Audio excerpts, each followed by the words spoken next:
lifespiritofAmen.com. Priest teacher Rabbi L.M. Dumizu, Last Spirit of Amen came. Time to review. Join us today and subscribe to our channel. African origin of Hebrew Jewish witchcraft. Let us begin with some vital truths. Ancient black African ancestors were the first to elucidate the perception of a creator spirit, now commonly known as God.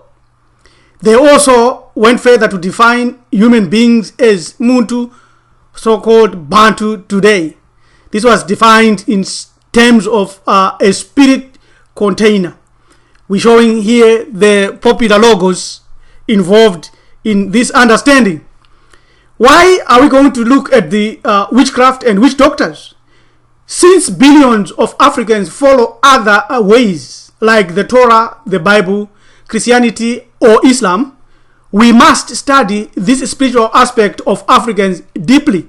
We may not be able to do so here, but we shall present it in a manner of comparing it with all world religions.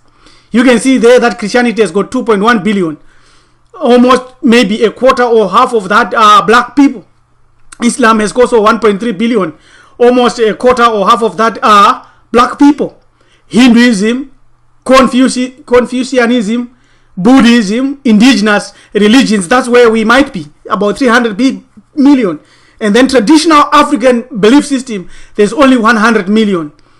We need to strengthen this, we need to study this, and we need to look at why our people have gone this way. There is no way our lifetimes and the difficulties we face in life can go away if we don't consider this aspect.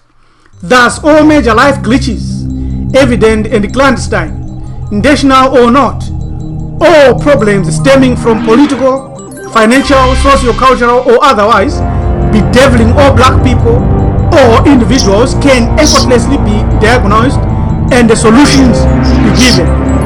Who will do the diagnosis? Our ancestors gifted us with the keys to solve any issues. Once we ditch our misconception about witch doctors and witches and adopt this abstruse spiritual aspect of Ubuntu philosophy, we then fulfill our life's goal. Life is all about the interaction of the divine spark, the spirit, and the flesh, blood, and bones in which it dwells. It is here where we have been locked down. The energy of our effort are reversed. The other Africans that are educated, they now believe in evolution, they believe in agnosticism and follow atheism. But here is the opposite to all that. Is witchcraft or mumbo jumbo. For those who dismiss the realm of the spirit, let us offer some free advice here. Many of the rich and the leading humans on earth, be they politicians, bankers, industrialists, billionaires, millionaires, most of them that have got an impact on earth are engaged and perform in witching acts, and they worship witchcraft. They are all willing servants of evil. The most unusual ritual which has been recorded to date is performed by the Bohemian Groove. It is called the cremation of care ceremony. All the rich who guide this civilization today, be it in money or industry or religion or education, are members to these secret societies. You can also check this on in November 1989 edition of Spy magazine. Featured photos of Bohemian Groove men dancing around dressed up as women and dancing in front of an owl, a very big owl. And you can check this website that I'm giving here. If you are an African, you know what an owl represents. It is the symbol of witchcraft or witches. Ancestral perspective. Let's look at this ancestral perspective. Let's look at two African scholars who defined our African spiritual realm. They say the spiritual world of African people is very densely populated with spiritual beings, spirits, and the living dead. This was by Dr. Mbiti, 1969. Spirits, according to African belief, are ubiquitous. There is no area of the earth, no object or creature which has no spirit of its own, or which cannot be inhabited by a spirit. This was said by Idohu in 1973. We have to seriously think about this. Daniel in 1975 has identified 3 main categories of spirits among the Shona of Zimbabwe. The Midzimu, which is connected to the ancestors. The Mashabi, which is an alien spirit. And the Ngozi, which is an avenging spirit. We shall look at Ngozi shortly. All these 3 categories are spirits of the dead, although some, like Mashabi, are types of nature spirits. So this is what we are dealing with. We have been told to throw away all this, but you have noticed and realized that a Bohemian club engages in this. The oral and written Torah or contradiction has been set, because the Torah is the foundation for the Bible, for the New Testament, and for the Quran. We have to look at the Torah and see whether it has a clear teaching on this issue of witches and witchcraft. Since the Bible and the religions of Christianity and Judaism dominates black people on earth, it is very critical and real that we study a vital faculty of African spirituality. Yet, is in the Bible that we read. It's similar, it's the same, but there is a contradiction there. When you read Deuteronomy 18 verse 10, you find that it says, "There shall not be found among you anyone who practices divination or tells fortunes or interprets omens." When you go to 1 Samuel 15:23, you compare, it says that a rebellion is compared to the sin of divination. But divination comes from the Latin word divinare, which means to foresee or to be inspired by a god. To practice divination is to uncover hidden knowledge by supernatural means. It is an occult science practiced by Asian Africans, also found practiced even in the Torah. That's where there is a lot of contradiction. It is therefore clear that this God we are reading about here instructs us to live like blind people without knowledge of the future or knowledge of certain things. Yet, when you consider the spiritual hierarchy in the nation of Israel, founded in the Torah and in the Bible, they had diviners, they had witch doctors, they were witches. This is contradictory. Now, when we look at this, we also see that where the Israelites came from in ancient Egypt, if you read Exodus 4:20, you find that the staff of Aaron was already known, Harutumim was already known in ancient times, during that time, as the staff of God. If you go to the coffin text, spell 612, you find that it says, "I have swallowed the 7 Uri serpents. I have eaten truth, Ma'at. I have swallowed Heka, spell." It was already there. What Moses, Aaron, and all the leaders of the nation of Israel practiced was already old and ancient in ancient Egypt. Then we go to the book of the heavenly cow. Moreover, God against those handlers of Heka who know their spells, since the god Heka is in them himself. Now, as for the one who swallows him, I am here. So they had all these practices, witches and divinations had its roots in ancient Black Africa. We find that when one of the miracles there, we are told about the finger of God, which was in reality already there, known as the finger of Toti or the finger of Shata. When the Harutumim realized that their abilities were outmatched, according to the Torah, it is suggested that they relented and proclaimed, "This is the finger of God." You find that in Exodus 8:15. The expression stands out because it is especially similar to the ancient Egyptian one, which is clear that it pointed to Thoth. Now, as Abraham Yahuda long observed ago, he says the idiom is Egyptian. This is the finger of God. It appears usually in the phrases the fingers of Thoth and the finger of Set to denote these gods performing these powers. If you go to Genesis 44 verse 12, you find that you got a divining cup that Joseph had. There are some that are coming today and trying to say, no, he was just pretending.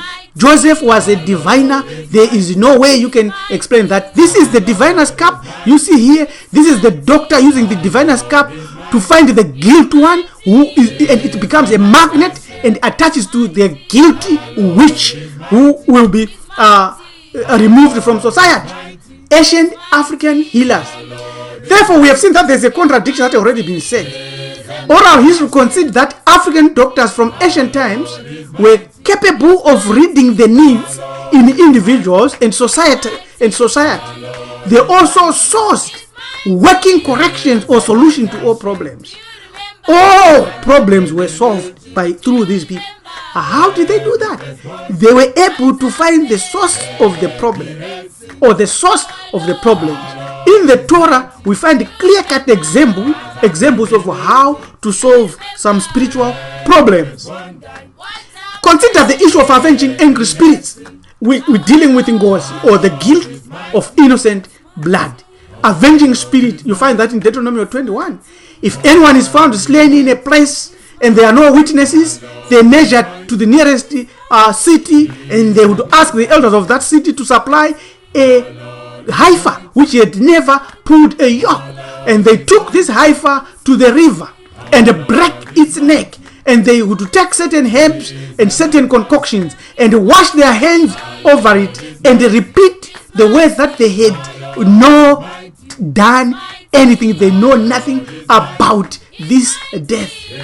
This is still being practiced in Africa. It is called the cleansing of various places, roads, bridges where accidents have occurred regularly, and areas where accidents are happening, or areas where people are disappearing.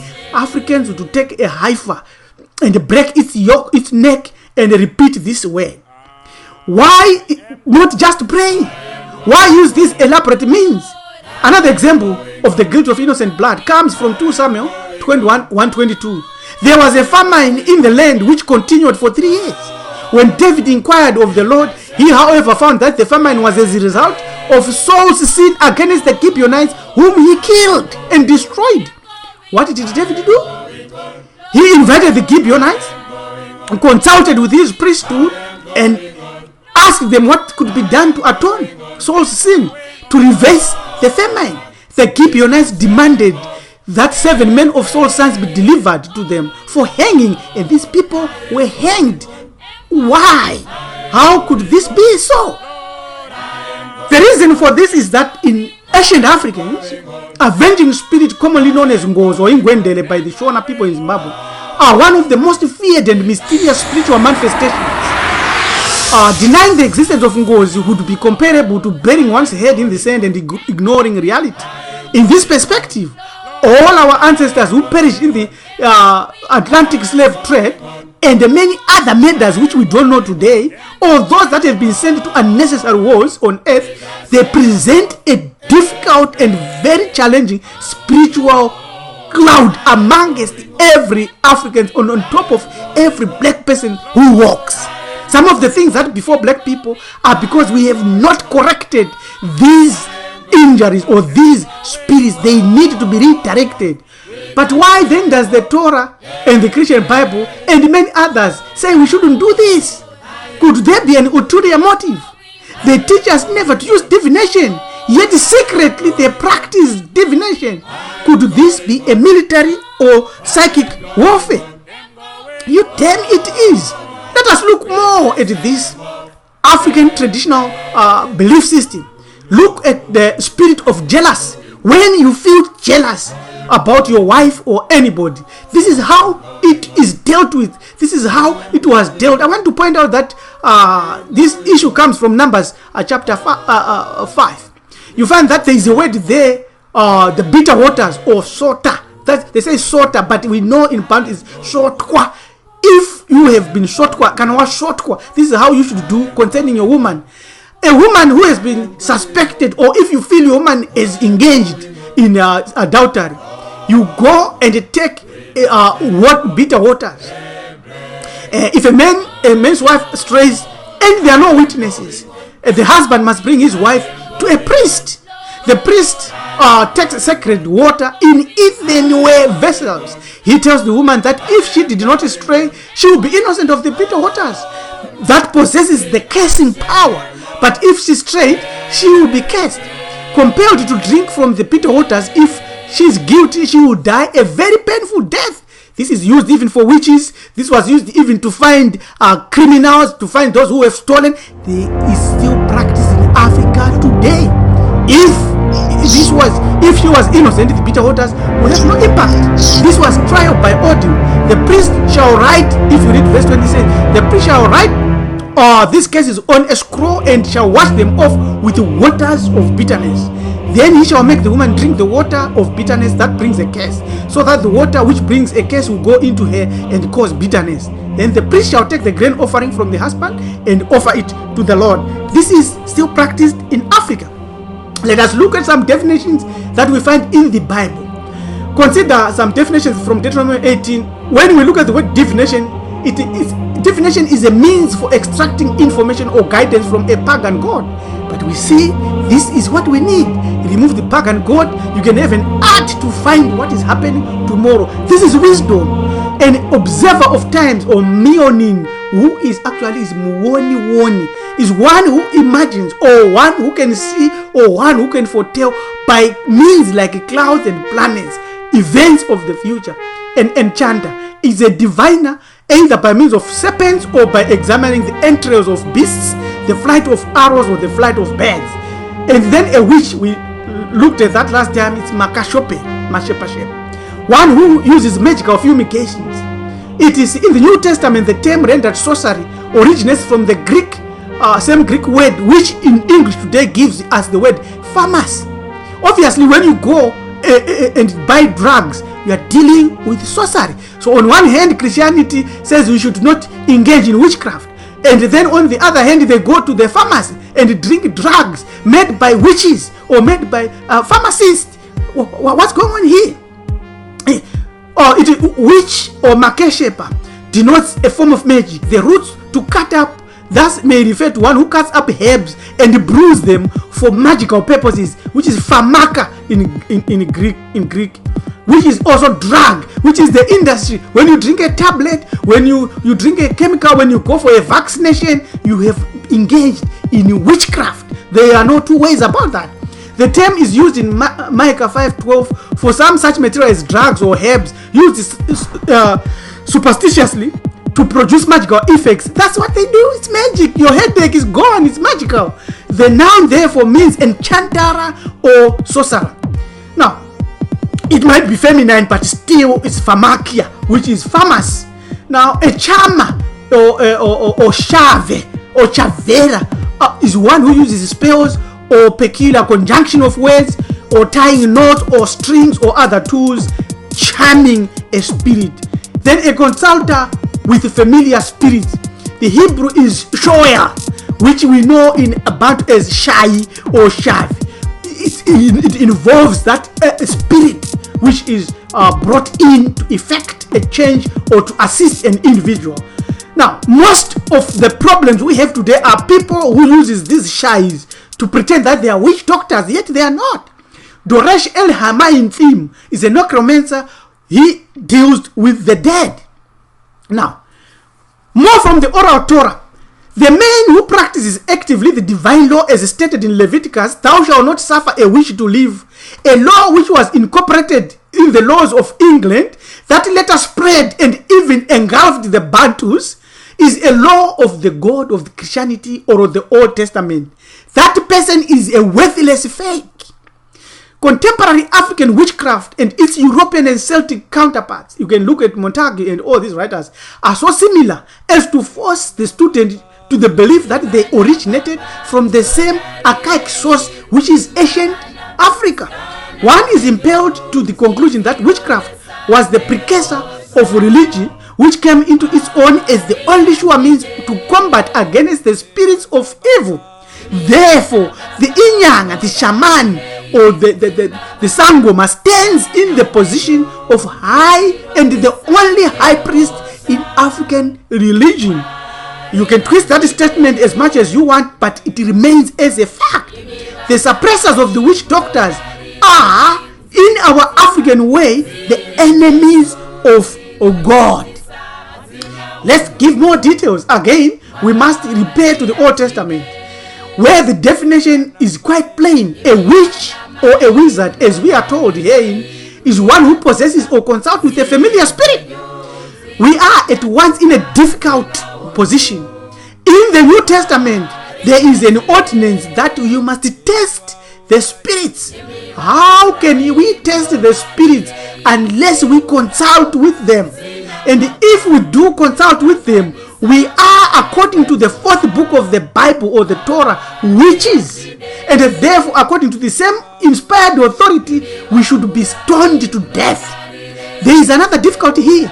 According to this definition, every medium with a spirit control is a witch. If you have got the Holy Spirit, are you not a medium? Now, therefore, because of this, the answer lies in a further provision, which is often hinted at, but so far as our researches have gone, we could say it is stated in simple words. It is the word consult. This word consult should be translated consort, which immediately solves our difficulty. To consort with an evil or a familiar spirit requires a bonding. Such spirits as goeth ahead in his house do nothing for nothing. Therefore, that's why you find that people who consort with the spirits will end up sacrificing even other human beings. Let's look at the witch versus the witch doctor. Therefore, if religion means anything at all, it means that there are 6 things that we have to consider and accept. 1, we have to accept the existence of spirits that are good and evil. 2, the reality of spirit powers. 3, the existence of the prince or the chief of evil. 4, the reality of this power of evil. 5, the resurrection of the dead, i.e. the continuous spiritual existence of the dead, not the bodily resurrection of God. And the 6, spirit possession of mediumship. You can never be a Christian, you can never be a Muslim if you have got no spirit of that religion. Either you have given those religion your power, your belief, and you have empowered them or created your own deity. Once these 6 points fall in line, the proper definition of a witch is easy. What is a witch? A witch is one who also believes in these 6 points, believes them completely. The witch then deliberately chooses to worship the evil, to bond to the evil, and to give that evil corporeal existence and a desire to attract it even beyond the grave. The reason for such is innate malignance and avarice, because the rewards of evil are more tangible than the rewards of good. Look what has happened on earth. Look at the clubs that I have mentioned, the secret societies. They create billionaires. This is universal. It works out through Africa exactly as it works out everywhere else, from the beginning of man to the present day. To say airily that witches do not exist and do not work evil is to fly in the face of real, tangible, and documented evidence of such quality and quantity as to admit no denial. This is what we have presented here. What is the source of divination? The source, the kind such ritual power demonstrates that the priestly Levites we find in the Torah were originally ancient Egyptians. They were Egyptians. They write about the Ark of the Covenant and perhaps even the worship of Yahweh.